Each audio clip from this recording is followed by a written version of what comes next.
অবশেষে সরকারি চাকরিজীবীদের জন্য নবম জাতীয় বেতন স্কেলের চূড়ান্ত সিদ্ধান্ত এলো। বিস্তারিত ভিডিওতে। চূড়ান্ত হলো নবম পে স্কেল, পে কমিশনের রিপোর্ট ও 1:4 অনুপাত সহ 13 গ্রেড নির্ধারণ। প্রধান উপদেষ্টা জাতির উদ্দেশ্যে ভাষণে যা বললেন, এ বিষয়ে বিস্তারিত আলোচনা করার শুরুতে যারা এখনও চ্যানেলটি সাবস্ক্রাইব করেননি তারা অবশ্যই চ্যানেলটি সাবস্ক্রাইব করুন। অবশেষে সরকারি চাকরিজীবীদের জন্য নবম জাতীয় বেতন স্কেলের চূড়ান্ত সিদ্ধান্ত এলো।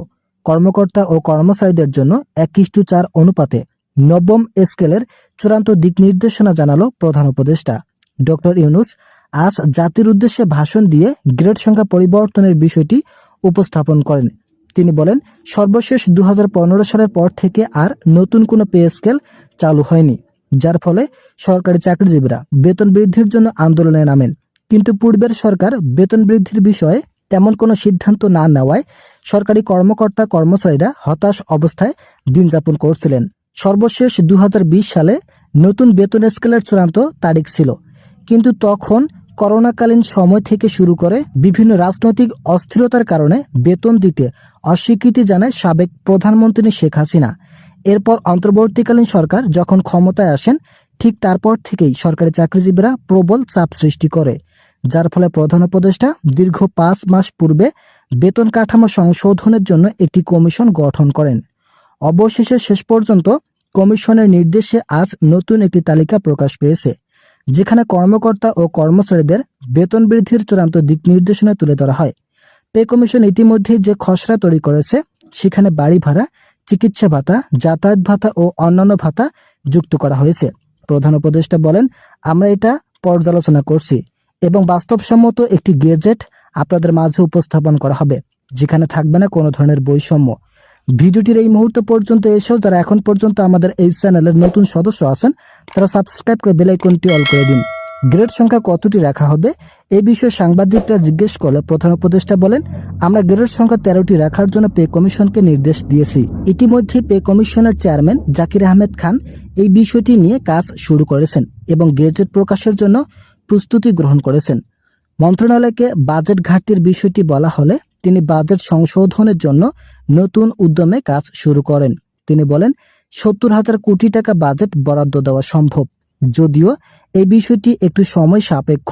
তবে নবম জাতীয় বেতন স্কেল আর সময় ক্ষেপণ করা যুক্তির সিদ্ধান্ত হতে পারে না, যার ফলে আমরা সময় ক্ষেপণ না করে দ্রুত একটি গেজেট প্রকাশ করব, যেখানে সরকারি চাকরিজীবীদের দীর্ঘদিনের চাওয়া পাওয়া থাকবে।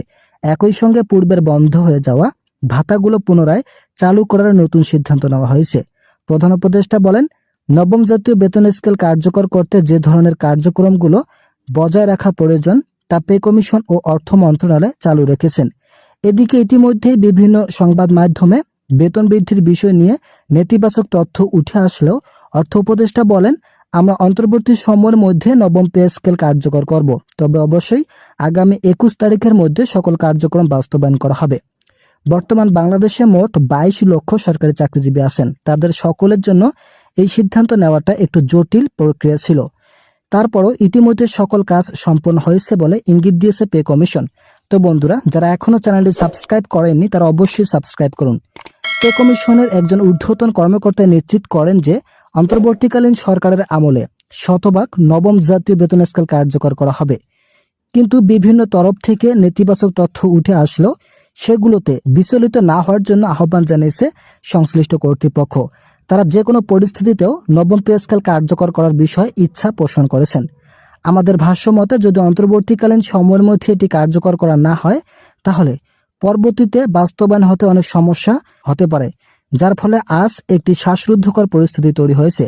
বাংলাদেশের প্রতিটি সেক্টরে সরকারি চাকরিজীবীদের জন্য গ্রেড অনুযায়ী বেতনের যে তালিকা প্রস্তুত করা হয়েছে সেখানে সরকারি কর্মচারীদের অর্থনৈতিক উন্নয়ন করার বিষয়গুলো উল্লেখ করা হয়। আজকের সভায় অর্থ মন্ত্রণালয় থেকে ইতিবাচক তথ্য উঠে আসে। মন্ত্রণালয় কর্তৃপক্ষ বলেন, আমরা পে কমিশনের সঙ্গে একাত্মবদ্ধ হয়ে কাজ করছি। বেশ কিছু জায়গায় সমস্যা দেখা দিলেও আমরা বেতন স্কেল বাস্তবায়নের পিছিয়ে নেই। আমরা চাই অন্তর্বর্তী আমলের মধ্যে গেজেট প্রকাশ সহ বেতন বৃদ্ধির চূড়ান্ত রূপরেখা তৈরি করা হোক। আশা করা যাচ্ছে আগামী 21 তারিখ চূড়ান্তভাবে একটি গেজেট প্রকাশ করা হবে। এই গেজেটে কর্মকর্তা কর্মচারীদের দীর্ঘদিনের যে সমস্যা ছিল সকল সমস্যার সমাধান আসবে। তবে এর আগেই অভ্যন্তরীণভাবে একটি বৈঠকের ডাক দেওয়া হয়েছে। এই বৈঠকে পে কমিশন তাদের রিপোর্ট জমা দেবেন। ভিডিওটি শেষ করার পূর্বে যারা এখন পর্যন্ত আমাদের এই চ্যানেলের নতুন সদস্য আছেন তারা পরবর্তী আপডেট পেতে চ্যানেলটি সাবস্ক্রাইব করে আমাদের সঙ্গেই থাকুন।